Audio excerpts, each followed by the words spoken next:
What's up there, SEO pros? Welcome back. Today we're going to be talking about local SEO versus national SEO. Which one should you choose these days? Which one's better for making money? Why you would end up choosing one over the other? So on and so on. So if you're just starting out and you have really no idea what your best option is, I would say local would be a really good place to start. The two big differences between local SEO and national SEO are local SEO has generally easier keywords.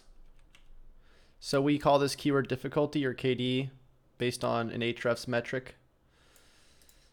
And keyword difficulty is it's the measure of the amount of links that you are going to need basically for a keyword to rank. So for local SEO, generally if you're targeting, let's say, some sort of city-based keyword, like city plus keyword,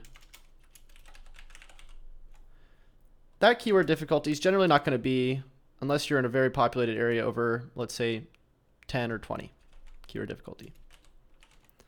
Now, if you were to start going into national SEO, because there's more people competing, generally you have higher keyword difficulties. So the general keyword difficulty for national on the high end can be anywhere from 50 and up. And this is keyword difficulties measured from 1 to 100. Now, let's talk about why you would want to use local SEO, not just from a keyword difficulty perspective, but why you'd want to do it from a money-making perspective. Because if you're watching this video, you're probably interested in making money. You don't just care about ranking. And so basically so do the clients. So one of the reasons why local SEO works so well for getting clients is because you don't have to necessarily be amazing at SEO. You just have to know a few things. I created a checklist recently about the top things that you would want to do in order to rank somebody locally. And I do speak from experience. I've been able to rank for a few different things. iPhone repair was one of them. I sold this company a while back. I did a tutorial on me ranking it. Web design, computer repair. I don't even think this website's up anymore.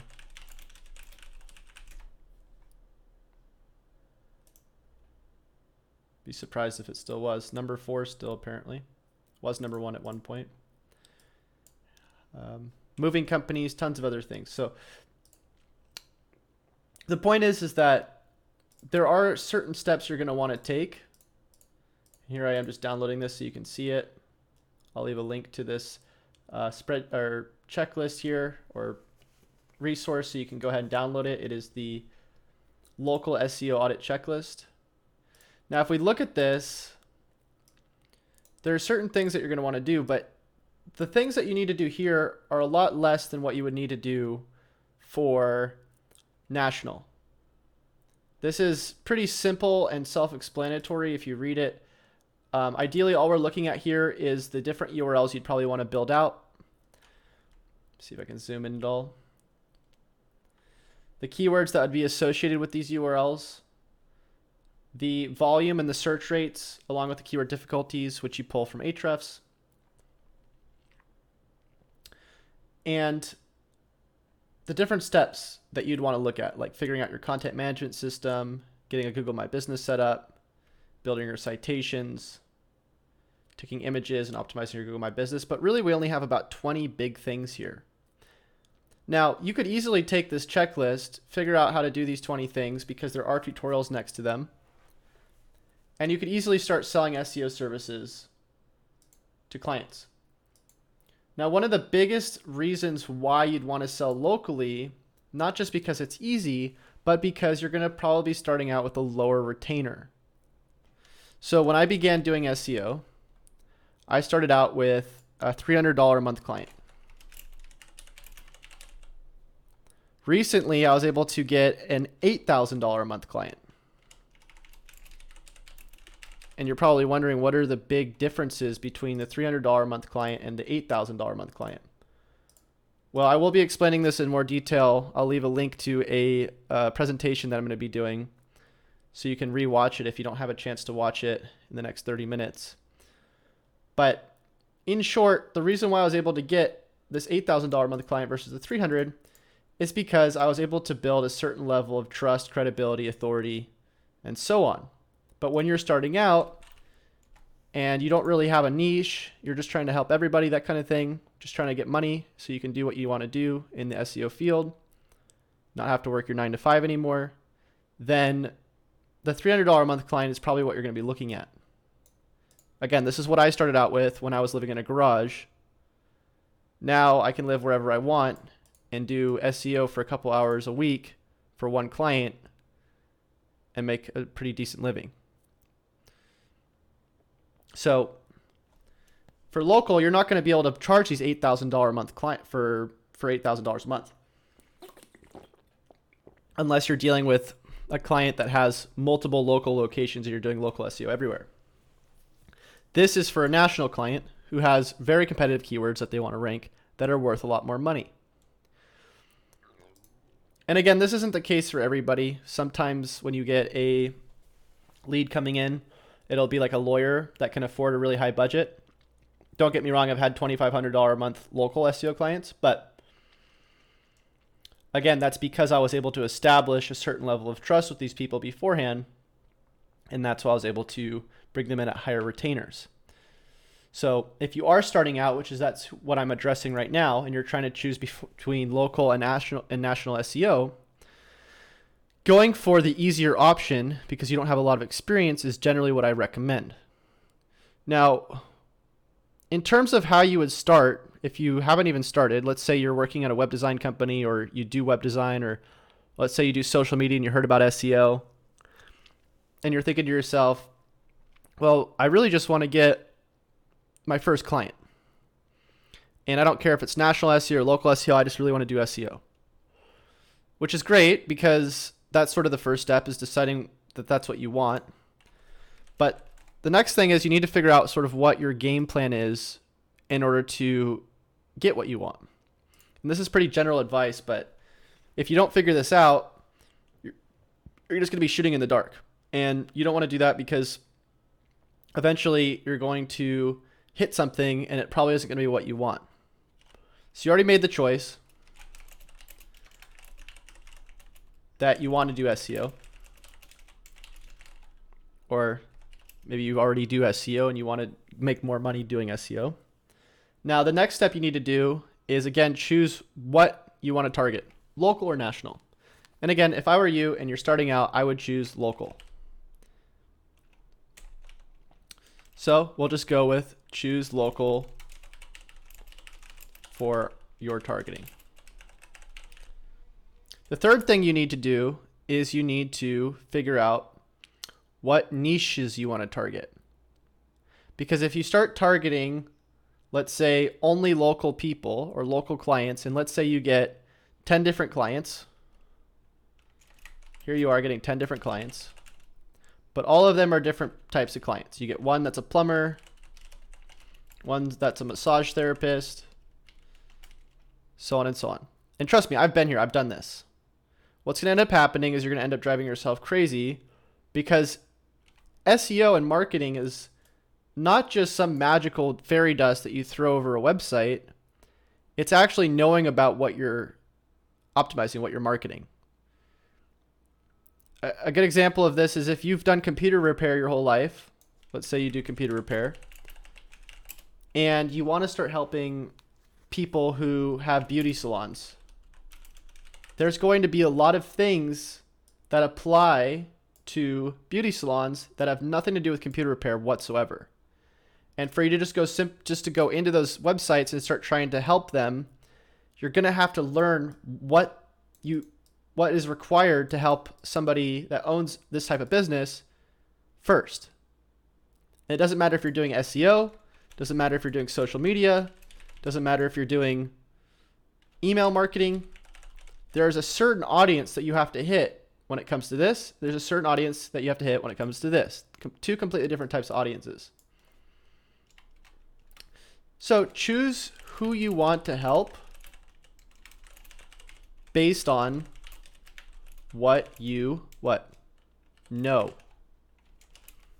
Because if you don't know what you're targeting, or you don't know the type of audience, then it's going to be hard to help get sales for that audience, from that audience. Now, the way I did this is I started out by doing SEO, right? I really liked SEO. That's what I knew a bunch about. And so I started targeting people who knew or wanted to know about SEO, like you guys, the people who watch this.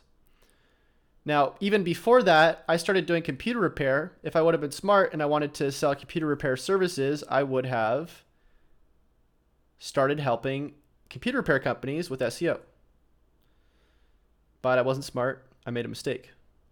And I started targeting everybody who did SEO when I didn't really know SEO. So I had to learn a bunch about it. Which is cool because I like doing it, but probably would have made a lot more money in the long run if I would have, or at least in the short term, if I would have sort of chose something that I already knew about.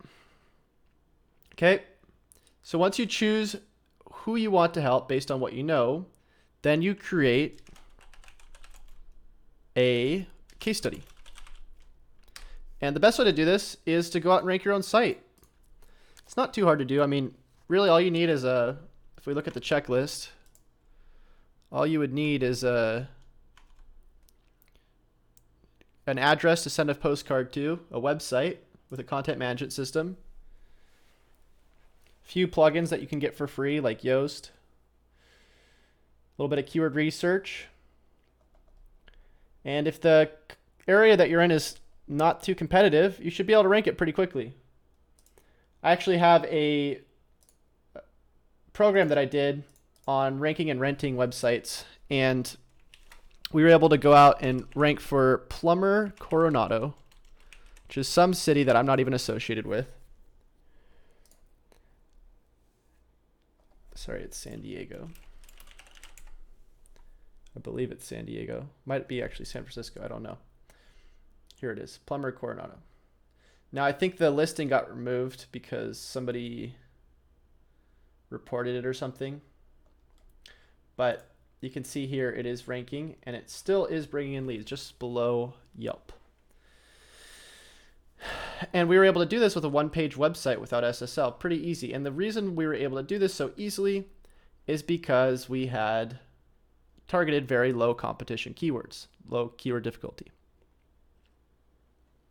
Now, this isn't going to be a very long video because, again, I have to go off and do the presentation very soon here, which I hope to see you guys at. And again, I will leave the link to that webinar in the description of this video if you want to watch the replay. But either way, it is going to be ideal for you to show expertise in what you're selling before you sell it.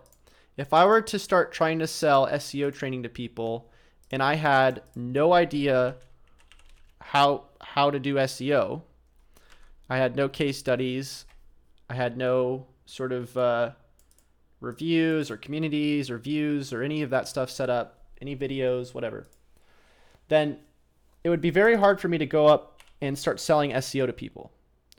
Now, what a lot of people end up doing is they'll do ads targeting people who don't know any better, and they'll say they know something, but they don't, and they'll end up tricking people into it. But you don't want to get clients like that because you want to get long-term growth versus short-term financial gain. So a lot of people who are very successful, they don't even worry about money. They just worry about creating the best thing possible. And the long-term growth plan of somebody who wants to do local SEO is somebody who is going to figure out how to niche down to something, be able to rank something on their own first, because generally when you start helping clients, it's going to take longer because you have to deal with all of their stuff. Michael just asked, did you start early? No, this is not the presentation. This is just a quick video beforehand. And again, if you wanted to start pitching services to clients or to potential clients, it's going to be very difficult to do so if you don't have any prior accomplishments around what you're going to end up selling. So that's sort of just the first part about local SEO versus national SEO. In terms of, the big differences, again, really what you're looking at is just the competitive level of what you're going to need to do and sort of the knowledge. With local SEO, you're dealing with 100-page websites, usually at the most. With national SEO, you're generally dealing with a lot higher pages indexed. So some national sites will have 50,000 pages indexed, 100,000. And you start getting into really technical SEO. And the thing is that I don't think a lot of people want to do that. If you really do enjoy SEO and you enjoy helping business owners by doing a bunch of technical stuff on the back end, then national SEO is a really good option for you. If you like being more of a marketer and just selling things and seeing businesses grow, then national SEO probably isn't the best option unless you're going to be packaging some sort of SEO plan with other things that you're going to be doing for that company in terms of their marketing. So there's a lot more to talk about in the near future. And again, I'm going to be talking about it right now, the next 7 minutes. So if you're rewatching this in the future, go check out the link in the description. I'm going to answer one question before I get off. Wadud says, how do you deal with NAP consistency if your Google My Business listing has this hidden address? The scenario is what you're working from home. So you would just put your NAP on the sites that you don't care about people finding you on, because there's not enough people on those sites, I suppose. And that's pretty much it. You can't do a whole lot about it. All right, signing off. If you guys like these types of videos and you want to see more in the future, let me know.